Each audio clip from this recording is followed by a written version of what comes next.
Social media पर जैन समाज के सबसे लोकप्रिय चैनल न्यूज चैनल आप सभी के चैनल दिल में रहने वाले ऐसे चैनल महालक्ष्मी की ओर से रात्रि 8 बजे आपके पास आ रहे हैं। आज उत्तम शौच के दिन में, वह दिन लालच ना हो, लोभ ना हो। अरे हमारे तीर्थों पर क्यों लालच करते हो, क्यों लोभ करते हो, और अपने मंदिर बनाओ क्यों हमारे बीच बढ़ते हो। सादर जय जियात करते हैं आज की शुरुआत। शौच धर्म तो ये सिखाता है, लालच मत करो, दूसरे पर बुरी नज़र मत रखो, अपने तीर्थ बनाओ, हमारे तीर्थ को क्यों करते हो। पर आज ऐसे ही उत्तम शौच के दिन याद आ रही है हमें काफ़ी प्राचीन बात। हमें क्या याद आ रही है, आचार्य श्री सुनील सागर जी ने दिलवाई है याद दिला कि तत्कालीन मुख्यमंत्री रहे, वर्तमान में 10 साल से केंद्र में प्रधानमंत्री हैं। तब वहाँ गृह मंत्री थे, आज यहाँ पर गृह मंत्री हैं। वह हमारे नरेंद्र मोदी जी प्रधानमंत्री महोदय, आज के गृह मंत्री अमित शाह जी। तब आपने क्या वादा किया था, कहाँ किया था वादा, कैसे किया था, आज वही बात आ रही है। पर ये क्यों आ रही है? 17 सितंबर को जो हमारी प्रथम चर्चा हुई ना कानूनी परिप्रेक्ष्य में जैन धर्म के तीर्थों की सुरक्षा के बारे में, तो बड़े बड़े मुख्य जो उद्देश्य 9 थे उसमें बिंदु एक सबसे बड़ा छाया रहा गिरनार पर। एडवोकेट सुप्रीम कोर्ट के हैं विश्वेंद्र वर्मा जी, मनोज जी, जो अब हमारे कुछ केस लड़ेंगे गिरनार जी के बारे में। उन्होंने अपने बहुत बड़े महत्वपूर्ण पहलू रखे, उनके बारे में भी चर्चा करेंगे कभी आपसे। उसके अलावा चीफ जस्टिस रहे हैं हरियाणा पंजाब के विजेंद्र जी, वह भी वहाँ पर उपस्थित थे, तर्क वितर्क के लिए बताने के लिए एविडेंस क्या मजबूत पड़े हैं गिरनार के लिए। और भी अन्य सुप्रीम कोर्ट शशा जैन आदि ने गिरनार के ऊपर एक बहुत गंभीर चर्चा करी थी, उस दिन बहुत सबूत दिए थे। आज उसी के बारे में फिर जब आचार्य सुनील सागर जी ने कहा वह बात याद आ रही है। पर उसके साथ अब 24 की बात भी आ रही है। बस शुक्र शनि और फिर रविवार आ रहा है। आचार्य श्री बहुत गंभीर है अपने चलदर तीर्थों के लिए, और इस बार उन्होंने कहा है यह तो हमारी कानून परिप्रेक्ष्य की बात है। अब इसका पार्ट 2 के अंदर हम विद्वानों से बात करेंगे, हमारे अंदर समाज के अंदर क्या दिक्कतें आ रही हैं, क्यों समाज एक दूसरे के विरोध होता है। इसलिए देख रहे हैं आप, ये 24 तारीख को फिर पुनः ऋषभ विहार पहुंचना है। इस बार अपने अंदर का चिंतन करना है, समाज के अंदर का चिंतन करना है, क्यों हमें असंतुलन होता है, क्यों संतुलन करते लाएंगे, कैसे हमें समाज को एक करेंगे, कैसे दूरियां खत्म होगी, कैसे हम लड़ाई बंद करेंगे, कैसे हम एक दूसरे की खींचतान बंद करेंगे, कैसे युवाओं को साथ में जोड़ पाएंगे। आज अंदर की चर्चा होगी, जो दिल्ली ऐसे विद्वान हैं उन सब के बीच में परिचर्चा होगी। पर हम बात कर रहे थे हम गिरनार की।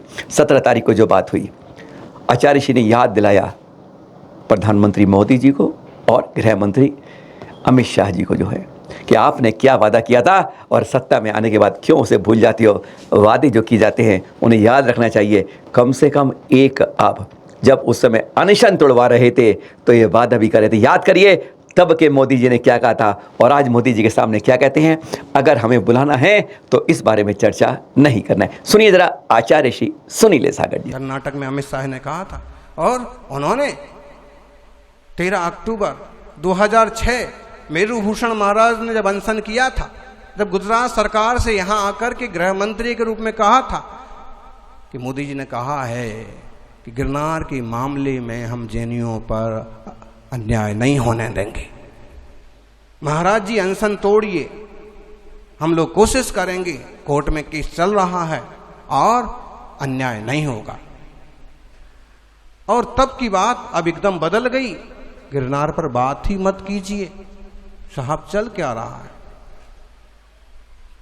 ना वो अमर होके आए हैं ना हम अमर होके आए हैं, लेकिन गिरनार सदियों से अमर है, अमर रहेगा।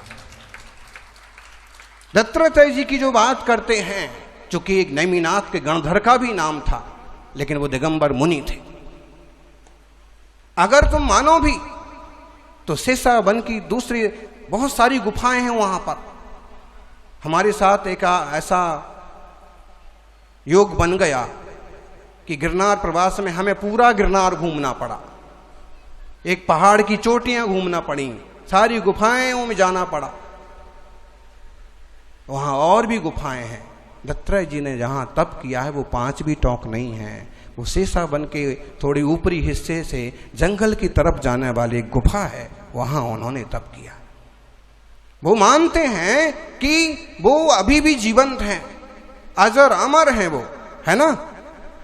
अगर अजर अमर हैं तो आप उन्हें बुलाइए और उनसे कहलवाइए कि हमारी जगह यही है, या फिर ऐसी बातें करना बंद कीजिए। बड़ी हैरानगी की बात है, अदालत ने 2005 के अंदर में कह दिया कि स्टे मिल गया है, हम दोनों को समान अधिकार है, दोनों पूजा कर सकते हैं, अपने सामान्य रूप से ऐसे दर्शन करने वैसे कर सकते हैं आप, लेकिन तब भी हम कुछ नहीं कर सकते, वो सब कुछ कर सकते हैं। उनका दाढ़ी वाला पंडा बैठा हुआ है और हमारा कोई सब कुछ चंगे चंगे आदमी भी वहां जाके एकदम कायर से हो जाते हैं। अगर वो एक को बैठा सकते हैं तो अधिकार तो आपके पास भी है। क्या कभी हमने कोशिश की है कि हम वहाँ दो को बैठा सकें? ना कमेटी सुनती है, ना कोई सुनता है, क्योंकि हमारी कमेटियां इस बारे में उनके कानों पर जू नहीं रखती है। खरी खरी सुनाई आचार्य श्री ने, सुनिए जरा। भाई वहां बैठ सकते हैं दाढ़ी वाले पंडे और वो डंडा उठा सकते हैं, तुम्हारे यहां से दो ब्रह्मचारी नहीं बैठ सकते हैं, दो रिटायर्ड आदमी नहीं बैठ सकते हैं, दो बुजुर्ग जाकर के अपनी छोटी सी व्यवस्था लेकर के और किसी जिनालय, किसी तीर्थ, किसी मंदिर की रखवाली के लिए अपना जीवन और समय नहीं दे सकते हैं? ये कैसे संभव है महाराज जी? ये तो कमेटी करे, ये तो वो करें, ऐसे नहीं होगा। एक एक को जागना पड़ेगा तो जिन धर्म जीवंत रहेगा। हिम्मत नहीं हारनी चाहिए। कहते हैं डूबते को तिनका भी कभी कभी सहारा दे देता है, पता नहीं कौन सा किनारा कब लग जाए। इसलिए तूफान जितना भी आइए हाथ उठा के रखिए, पता नहीं कौन सा सहारा बन के आ जाए सामने। सुनिए जरा। आप सभी इस वीर शासन के प्रहरी हैं, वारिस हैं, आप सबका मंगल हो और आप सब में वो हजारों हजारों हाथियों का बल पैदा हो कि आप इस वीर शासन को आसमानी ऊंचाइयों तक ले जा सकें। आप में से ऐसे लोग खड़े हों कि जो अन्याय के विरुद्ध लड़ सकें और अपनी विरासत की रक्षा कर सकें। सत्य, अहिंसा, सदाचार और शाकाहार के लिए जुटे रहें। युवाओं को समझाइए हमारा मूल धर्म अहिंसा, सदाचार और शाकाहार। जड़ें पकड़िए, जड़ों को जमाए रखिए। कहते हैं लाख तूफान हो फिर भी हाथ ऊपर उठाए रखिए। हाथ ऊपर उठा के रखोगे तो कोई ना कोई संभालने वाला भी जरूर मिल जाएगा।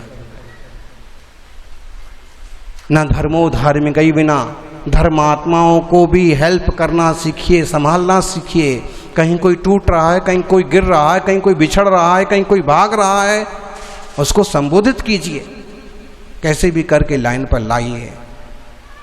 धर्म और धर्मात्माओं की रक्षा है, करें। Save Jain, save Jainism, save Jain तीर्थ। ये गिरनार के बारे में, सबूतों के बारे में क्यों बात होती है? कहते हैं एविडेंस कुछ नहीं। अरे एविडेंस की छोड़िए, खुदाई अयोध्या में होती है, निकलता कुछ है, पर वहाँ पर बात होती है। उसकी बात छोड़िए, उसके बारे में विशेष रूप से कानून में दर्जा मिल गया था, पर ज्ञान वाली मजीद बात कर सकते हैं। एएसआई को रिसर्च करती है, खुदाई करती है, पता चलता है कि वहाँ त्रिशूल मिल रहा है, शिवलिंग मिल रहा है। अरे अगर मस्जिद कहते हैं अब जिसे उसमें त्रिशूल है, शिवलिंग होता है, तो वह मस्जिद नहीं कहलाती, वह तो हिंदू मंदिर कहलाता है। बात बिल्कुल ठीक है, जो वहाँ मिलता है उसको माना जाता है। पर जब यहाँ पर अरिहंत की प्रतिमा, तीर्थंकर प्रतिमा पद्मासन मिलती है तो उसे क्या कहते हैं, यह नहीं कोई जानता? अरे बच्चा बच्चा जानता है। और आचार्य श्री इस बारे में स्पष्ट कहते हैं, जहाँ त्रिशूल या शिवलिंग निकलता है वो सनातन हिंदू मंदिर है। जहाँ जैन मूर्ति हो वो किसका मंदिर है? जहाँ जैन चिन्ह हो, मूर्तियां ही हैं, भले दिन दिन उनको घिस घिस करके, और इतना तो छोटा बच्चा भी बता सकता है।